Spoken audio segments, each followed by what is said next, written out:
Hey there, Global Resistors. Charlie Angus here, Meidas Canada Network. We're just a month into operations and the response we've been getting has been incredible. I want to say that the reason I'm doing this, the reason that things keep me up at night is because I'm watching the attack on democracy, the rule of law, even decency itself, all over the world. And it's a playbook that's being put in place. And, there's a real naivety in Canada that, oh, we're not like that. Oh, wouldn't happen here. Oh, people are going to get along. Well, they're not getting along right now because of these constant attempts to break our nation apart. And it's happening. We're going to talk about that today with the latest efforts by MAGA Maple in Alberta to undermine and break up our country, and it ain't going to happen. We're going to call it out. But before we get there, I just want to give you some of the feedback we've been getting. This is from WJB Motown, who said, "When I was younger, my band toured America sometimes. The event that changed my life was when a U.S. man said to me, 'Are you from Canada? I would kill to have health care.' And I thought, well, where's your health card?" That's how young and foolish I was. That incident still haunts me to this day. Another message, blessings from Wyoming. Thank you for your work. And Tom Jones is back, is his handle, writes, "Much love from New Zealand, bro. It's not perfect, but it works." In my world, Tom Jones never went away, but I'm glad to see that in New Zealand he's back. This one, I want to share this beautiful piece of artwork with you. We get such great gifts sent to our team. "My name is Trish, and I'm an autistic creator in Newfoundland. I was removed from work partly because I couldn't process everything that was going on in the world, and I'm in therapy because of it. Part of that therapy is for me to draw the things that make me feel strong emotions. And well, the existentialism I feel largely stems around the situation in the United States. I was a kid at the end of the Cold War, and all I can see in the future is doom. That makes me want to do something. I drew this out of frustration, but I hope that the tides will change if we all stick together and somehow fend off the American threat. I always watch your videos as you say it like it is. Thank you for sticking up for democracy. Enjoy the marker drawing. I hope it makes you smile." Trish, I want to say that what you're feeling, it's not just you. We're all feeling that. The stress that you feel is a psychic stress we're all under. That's why we're sticking together. That's why we're speaking up, and that's why we're going to have each other's backs. So thanks so much for sharing your story and sharing that artwork. I know our Meidas Mighty family are going to love it. This is these final two messages really set up where we're going today. This is Rebecca. "Thank you, Charlie, for reminding us that Saskatchewan and Alberta are on treaty land. To become the United States, you will need to move to the United States. Treaty land is in Canada and will stay in Canada. No one in the provincial governments can make claim and divide us. I live in Saskatoon, and I wish to stay Canadian." And here's another one, just says, "Albertan here. You go, Charlie Angus, as you always said exactly what's on Canadians' minds. Pete Hoekstra needs to go. He needs to be expelled as soon as possible. All his gaslighting makes me furious, and geez, I live in Traitors, Alberta, so I'm used to the never-ending bullshit coming from the far right like Danielle Smith. We will remain true north, strong and free." Okay, so that I think sets us up for where we're at. I came across this article today in one of the small right-wing publications. It wasn't in the national media, but it was the Alberta separatist crew were bragging about their latest rounds of meetings in Washington. Washington meetings that they said were senior cabinet level people about the plan to break up our nation. So the two of the people who were on that team was Jeffrey Rath. He was making his name on Fox News about Alberta separating or Alberta becoming the 51st state. Well, Jeffrey Rath also was in the news recently. He's gotten himself in trouble with his work as a lawyer. You can see that he was, according to the Edmonton Journal, forced to pay costs for his actions. This is the guy going to negotiate a new country. The other one was Mitch Sylvester. I've been looking into Mitch.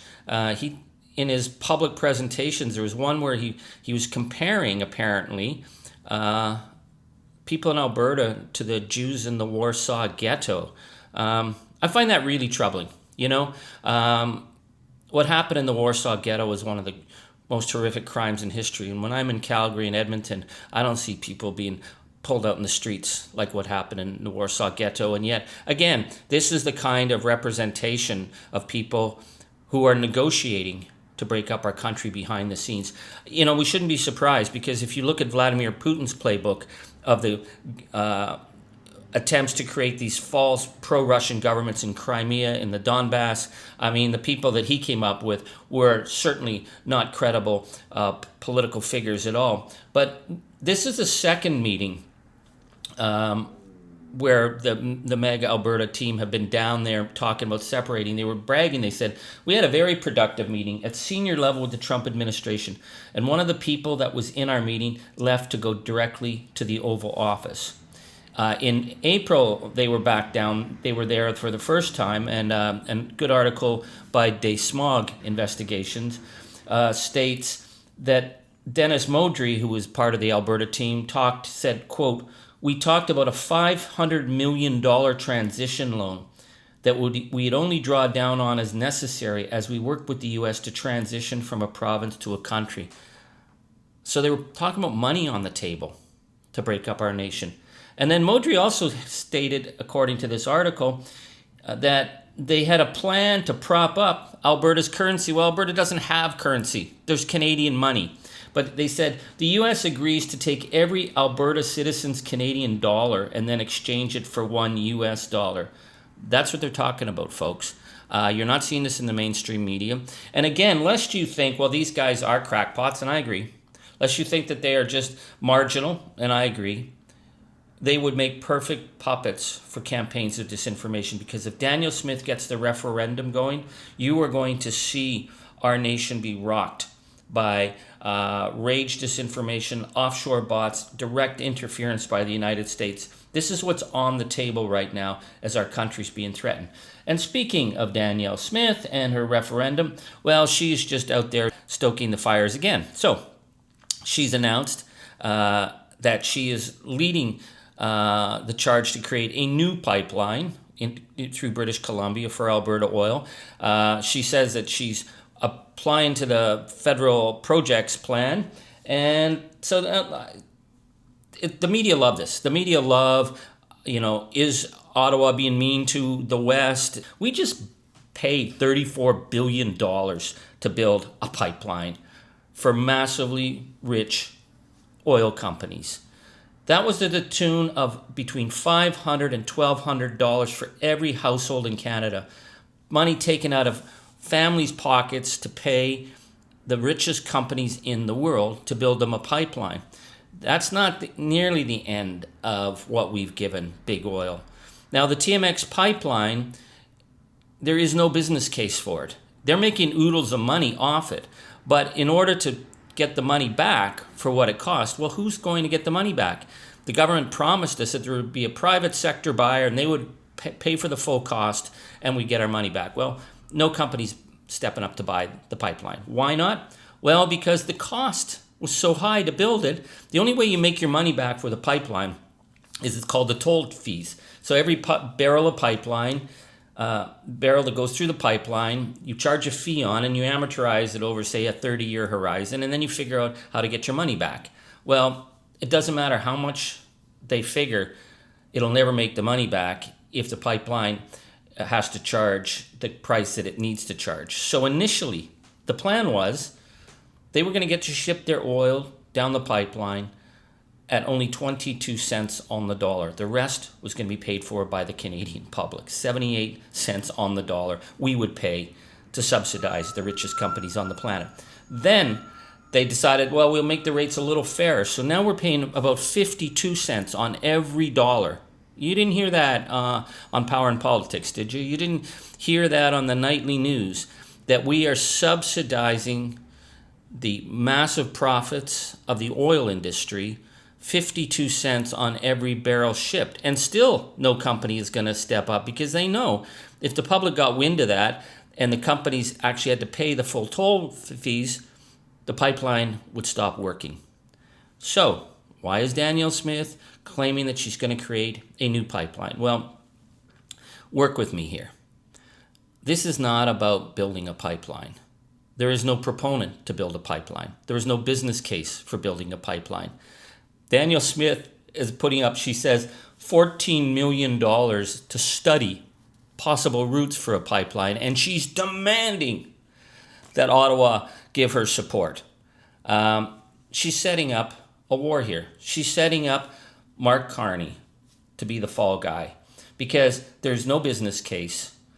Alberta's not really putting up anything other than a study.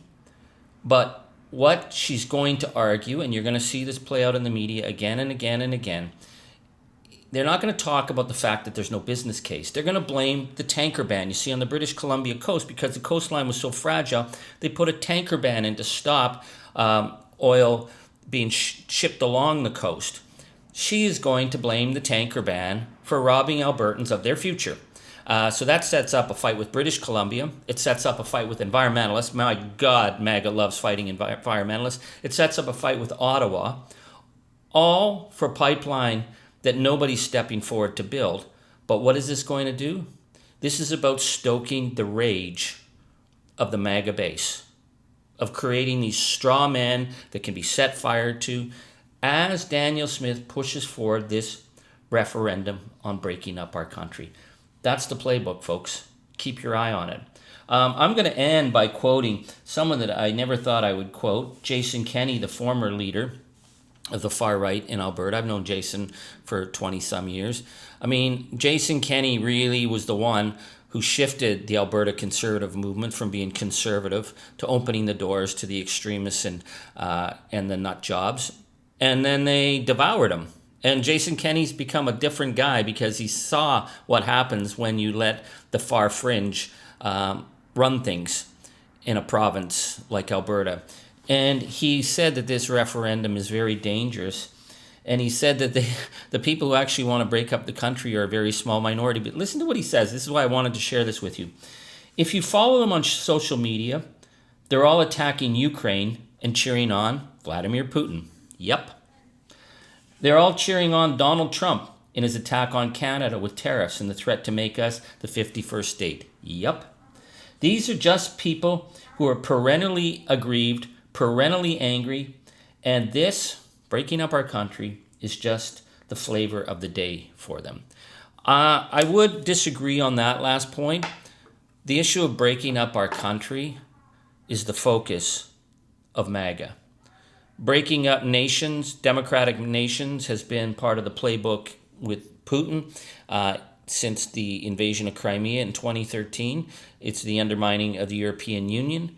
It's the gaslighting of democracies in Germany and Romania and in Italy, in the UK, the push of extremism. And in Canada right now, we're holding the line, and the world is watching us hold that line. So what they're doing is they're going to be trying to break us apart by creating these false fights and by getting the world to say, oh my God, Canada, is it even a stable country? And that, of course, gives Donald Trump the opportunity.